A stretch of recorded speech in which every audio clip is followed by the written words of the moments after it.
السلام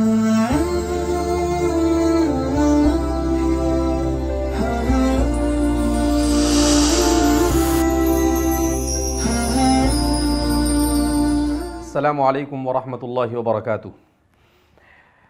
یہ دنیا کیسے وجود میں آئی، یہ کائنات کیسے بنی، اور اس کائنات کے سلسلے میں اسلامی نقطہ نظر کیا ہے، فلسفہ اور سائنس کا نقطہ نظر کیا ہے، اس سلسلے میں ہم نے کچھ اصولی مباحث اس سے پہلے ذکر کیے۔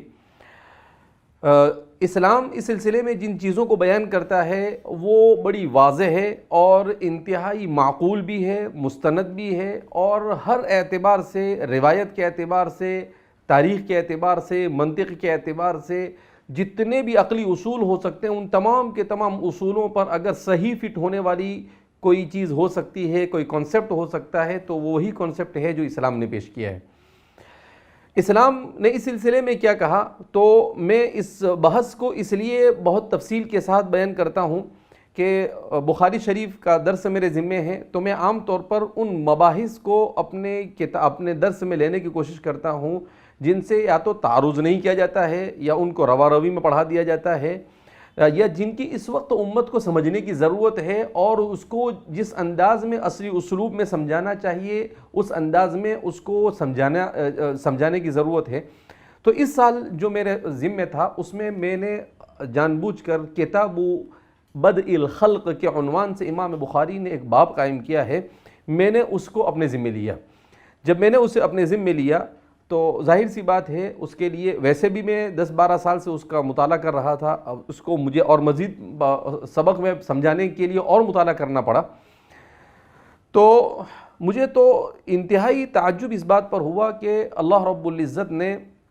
ہمارے محدثین کو اور ہمارے فقہا اور ہمارے مورخین کو اس سلسلے میں ایسی توفیق عطا فرمائی اور اتنی وضاحت کے ساتھ انہوں نے ان چیزوں کو، چھوٹی چھوٹی چیزوں کو انہوں نے بیان کیا ہے کہ اب تو بہت ساری ایسی کتابیں وجود میں آئی ہے کہ ہمارے قدیم محدثین اور مؤرخین کے بیان کردہ تفصیلات کی وجہ سے اب کے جو ہمارے ریسرچ کرنے والے ہیں، اسلامک اسکالر ہیں، ان کے لیے آسان ہو گیا کہ وہ اس موضوع پر مستقل بحث کر کتابیں لکھیں۔ اس سلسلے میں عربی میں بہت ساری کتابیں ہیں، ان میں جو میری نظر سے گزری ہے، ایک مملکت سعودی عربی کے ایک اسکالر ہے جن کا نام اس وقت میرے ذہن میں نہیں ہے، لیکن انہوں نے کتاب لکھی ہے قصۃ الخلق، اسٹوری آف کریشن۔ اس موضوع پر انہوں نے کتاب لکھی ہے اور اس کتاب میں انہوں نے یہ ثابت کرنے کی کوشش کی ہے کہ اس سلسلے میں کس قسم کے شبہات اور کس قسم کے اعتراضات لوگوں کے دماغوں کے اندر میں گردش کر رہے ہیں، اور اسی کے ساتھ ساتھ میں قرآن اور حدیث نے اس کا کیا جواب دیا ہے اور اس کی حقیقت کو کتنے واضح انداز میں قرآن اور حدیث نے بیان کیا۔ یہاں تک کہ انہوں نے کوشش کی ہے کہ پوری کتاب میں اللہ نے سب سے پہلے کس چیز کو بنایا ہوگا، اور دوسرے نمبر پر کس چیز کو بنایا، تیسرے نمبر پر کس چیز کو بنایا، چوتھے نمبر پر، اس ترتیب کو بھی انہوں نے قرآن اور حدیث سے مستند انداز میں پیش کرنے کی کوشش کی ہے، جو میرے نزدیک ایک اچھی کاوش ہے جس کو اس زمانے میں سمجھنے کی ضرورت ہے۔ اسی طریقے سے شیخ علی الصلابی کر ہے، انہوں نے تقریباً 700-800 پیج میں قصۃ الخلق کے نام سے کتاب لکھی ہے، اس میں بھی انہوں نے بہت زیادہ تفصیل کو جمع کیا ہے۔ جامعہ ام القریٰ یونیورسٹی جو ہے مکہ مکرمہ میں، وہاں کے کچھ پروفیسروں نے مل کر ایک بہت اچھا کام کیا ہے، موسوعۃ تاریخ العقائد والکون بین الحقیقت والتصویر، کہ انسائکلوپیڈیا کس موضوع پر، عقیدہ، کائنات اور انسان، اس کے سلسلے میں جو تاریخی روایتیں ہیں اس میں حقیقت کیا ہے اور اس میں تصویر کتنی کی گئی ہے، اس میں کتنا یعنی اس میں حقیقت کو غیر حقیقی چیزوں کو حقیقی بنانے اور حقیقی چیزوں کو غیر حقیقی ثابت کرنے کی کس طرح سے کوششیں کی گئی ہے۔ 4 والیوم میں عربی زبان کے اندر میں پوری کتاب لکھی ہے، اور انتہائی مستند انداز میں جتنی بھی چیزیں مغربی فلاسفہ، اسی طریقے سے اس سے پہلے کے جو قدیم فلاسفہ ہیں، ان سب کے نظریات کو انہوں نے بیان کیا، اور اس کے سامنے ان کی کیا غلطیاں ہیں ان غلطیوں کو بیان کیا، اور پھر اس کے ساتھ اسلام کے نقطۂ نظر کو انہوں نے صحیح ثابت کیا۔ اس میں ان کا یہ ماننا ہے، اس کا جو مقدمہ ہے، اس مقدمے میں انہوں نے لکھا ہے کہ دا حقیقت استشراق اور مستشرقین، جن کو اورینٹلسٹ کہا جاتا ہے، اور اس تحریک کو تحریک اورینٹلزم تحریک کہا جاتا ہے، مومنٹ کہا جاتا ہے. یہ ایک تحریک ہے، اور اس تحریک نے باقاعدہ طور پر یہ کوشش کی ہے کہ اسلام جن چیزوں کو بیان کرتا ہے ان چیزوں کو توڑ مروڑ کر مشتبہ کیسے کرنا، اس تحریک کا کام ہی یہ رہا ہے. ہو سکتا ہے 1% یا اس سے بھی کم اس میں کچھ منصف قسم کے لوگ گزرے ہوں، مگر عام طور پر چونکہ اس تحریک کے سیاسی مقاصد ہوا کرتے تھے ڈسکوری آف لینڈ، یعنی دنیا کو، جس کو نئی دنیا کی دریافت کے نام سے پوری دنیا کے اندر میں جس طریقے سے مغرب نے اپنا استعماری کولونیزم جیسے قائم کیا، اس کے لیے انہوں نے باقاعدہ یہ اس مومنٹ کو استعمال کیا. یہ لوگ اسلامی چیزوں کو اور دنیا کے دیگر مذاہب اور دیگر خطوں کی تاریخ کو، ان کی چیزوں کو پڑھتے تھے، اور پڑھنے کے بعد اس میں قطربون کرتے تھے، اس میں کس طریقے سے حقیقت کو الٹ پھیر کر پیش کرنا، یہ پورا کام کرتے تھے. تو انہوں نے اس کتاب کے اندر میں اور یہ ایسے ہی ہوائی بات نہیں ہے بلکہ بڑے مستند حوالوں کے ساتھ انہوں نے اس بات کو ذکر کیا ہے. پھر انہوں نے ایسے لوگوں کو تیار کیا ہر مذہب کے ماننے والوں میں، چاہے مسلمانوں میں ہو، چاہے مسلمانوں کے علاوہ دیگر مذاہب میں، جو لوگ ان سے متاثر ہوتے تھے اور انہی کی باتیں اپنی کتابوں کے اندر میں ذکر کیا کرتے ہیں. تو انہوں نے اس کتاب کے اندر میں لکھا ہے کہ خاص طور پر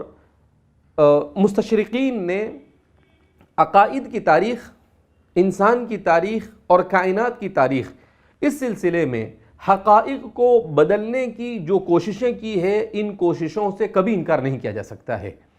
انتہائی ثبوت کے ساتھ انہوں نے اس بات کو ثابت کیا ہے کہ بالقصد و بالعمد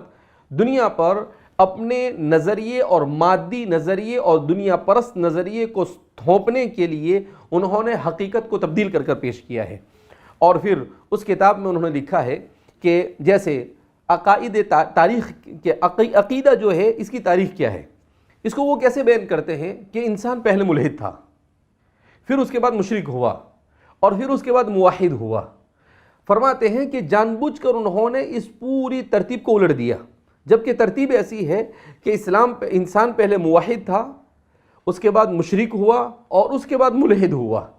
تو ملحد اور الحاد اور دہریت اور یہ بے دینی، یہ آخری درجے میں انسان کے پاس آئی ہے. کیوں؟ اس لیے کہ وہ کوئی علمی چیز نہیں ہے، لہذا اس بنا پر انسان کی فطرت اور انسان کے نیچر کے بالکل خلاف ہے. تو اس وجہ سے اس کو انہوں نے اس پوری ترتیب کو الٹ دیا. فرائیڈ کی آپ تحقیق اگر آپ پڑھیں تو وہ یہی کہتا ہے کہ دنیا میں انسان پہلے ایسے ہی تھا، کسی مذہب کو مانتا نہیں تھا، پھر اس کے بعد لڑائی جھگڑے ہونے لگے تو پھر شادی شروع ہوئی، پھر اس کے بعد اور لڑائی جھگڑے ہونے لگے تو لوگوں نے غیب کی چیزوں کے اوپر بلیو کرنا شروع کر دیا، ماننا شروع کر دیا. یہ ساری بے بنیاد حقیقتیں، اس کی کوئی حقیقت نہیں ہے، مگر اسے ہماری پوری دنیا کے نصاب کے اندر، پوری دنیا کے کریکولم کے اندر میں، پوری دنیا کے نصاب کے اندر میں اس کو پڑھایا جا رہا ہے. لہذا اس بنا پر ہمیں اس حقیقت کو بھی سمجھنا چاہیے کہ ہمارے بچوں کو اسکولوں میں کیا پڑھایا جا رہا ہے، ہمارے بچوں کو کالجوں میں کیا پڑھایا جا رہا ہے، ہمارے بچوں کو دیکھنے کے لیے کس طرح کی فلمیں اور کس طرح کی ڈاکومنٹریاں بنائی جا رہی ہے. اور یعنی اس بات کو پائے ثبوت تک پہنچایا ہے لوگوں نے کہ انہوں نے جان بوجھ کر اپنی تہذیب کو اور اپنی الہادیت کو مسلط کرنے کے لیے سارے کام انجام دیے ہیں. لہذا ہمیں اپنے بچوں کو اس سلسلے میں گھروں میں